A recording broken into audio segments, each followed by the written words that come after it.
Hey, this is Kelly with Kelly's Magical Realm. Today I'm talking about true haunted stories, houses, and happenings that have just recently happened to me. And I'm sitting in this particular room for a reason that I'll show you why at the end. Because normally I would put pictures in for something like this, but it's for a reason today that I'm sitting in this room. But I want to start out with a very peculiar story that just happened to me recently, probably about a month ago. I heard, I don't know, this name, okay, in my intuition. And I looked it up, and it was a healer, and I went there. And something really stuck out to me that the healer said when I told them where I lived. This healer's wife had said to me that she lived here when she was a child, and she saw a shadow spirit right outside her window. She wasn't sure if it was outside or beside her window, pretty much. And she said it looked like it had a knife. And when she said this, all I could think of was myself seeing shadow spirits in my apartment and in the halls. And the neighbor across the hall told me the same thing as well. And my feeling that I just got this morning about the shadow spirits is negative energy that either from trauma in one place, like a building can have a bunch of negative energy from people or maybe a traumatic event, and there's just so much of it that it turns into a shadow spirit. And that's my feeling that I got this morning on the shadow spirits in here. But there's more. There's more to this because I heard something. All right.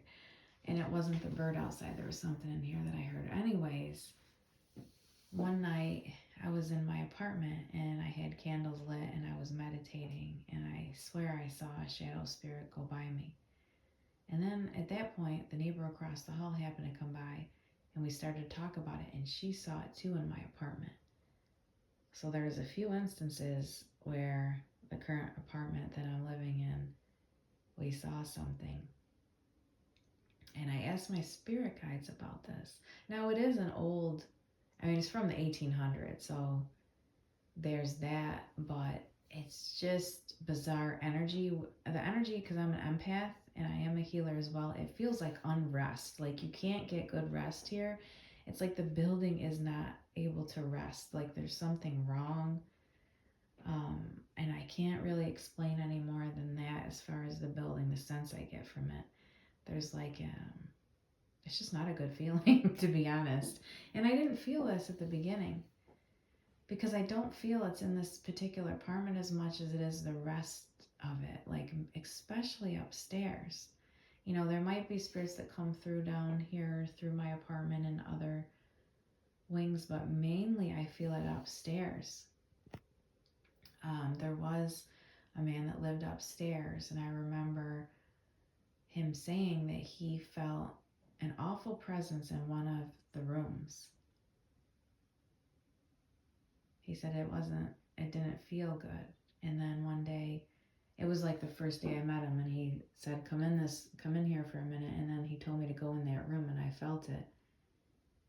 It was like something happened to somebody, maybe a child.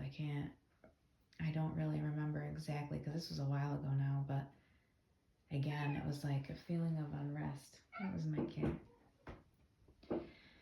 But it was just a feeling of unrest, like unwelcome, like in that room. I just heard the word unwelcome, like you weren't welcomed in that particular room, like somebody did not want you in there. And then my neighbor told me, not that one, but the one who lives across the hall, she's lived here longer. She said the girl that used to live in that apartment always saw things used to move, and things would happen in that particular apartment. So this building's definitely haunted, by several things. I notice whenever I use sage or incense, it's never enough. It's like I have to use a lot of it, and more so lately as well. It's just a building of unrest, uneasiness, and yeah, unwelcome. Like it just doesn't want people here in a way, you know. Um, it's hard to explain, but those are the feelings that I got just now from it as well. And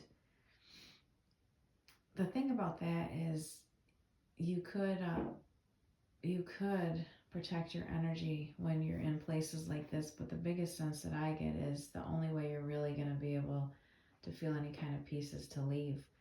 But while I'm here, I do shield myself and shield my apartment with energy, and I'm always saging and using incense as well.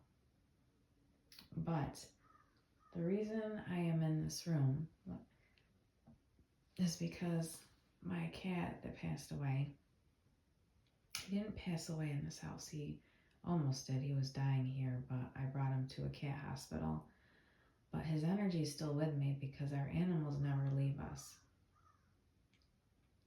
And I think it was last week, my cat, literally, that passed away, that's why I'm in this room, he opened this door.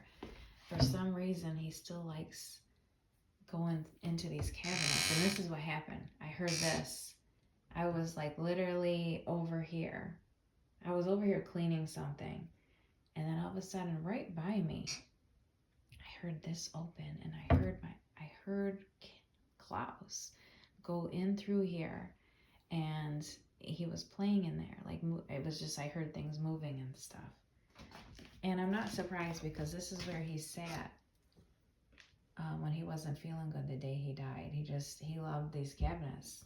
He liked going in them. He liked playing in them, and that's why I wanted to say that. My cat decided to join all the spirits in here and me.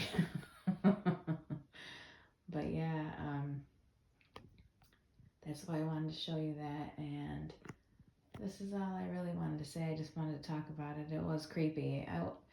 I was going to talk about it sooner, but I don't know. You know how sometimes you don't want to say things out loud because you don't want them to be true? The only thing I like that was true is my cat Klaus that passed away coming to visit me. But the other stuff is really creepy, to be honest. But that is all I want to say, and thanks for listening.